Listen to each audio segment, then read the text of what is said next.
Hey folks, Aaron here from Beansprout. I've got a 5-string banjo to show you today, and this is the first instrument completed after my 2 hand surgeries.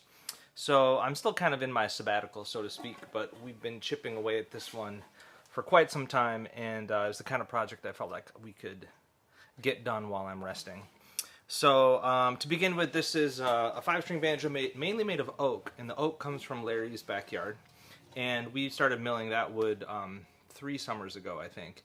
And then I steam bent the rim. It's 2 layers of oak steam bent together, and that's a process that's pretty new to me. So it was a good experiment to turn into a stock instrument.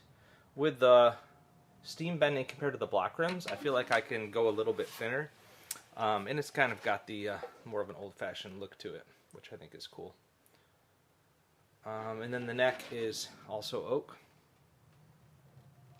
This is white oak, by the way, Oregon white oak, or Gary oak it's called. And then we've got some walnut up here, and that comes from Parkdale. So we chose to stain the skin head with our walnut shells for that darker look.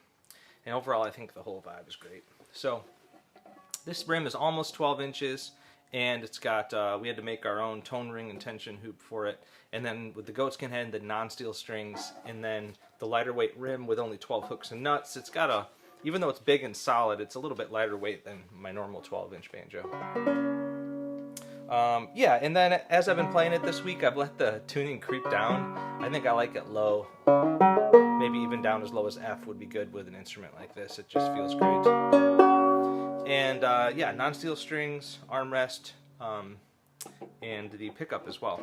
So I had quite a bit of help with this one. Nicole helped, Larry helped, Marianne came and helped with the hardware, and it was a good project to work on as I've been resting and healing.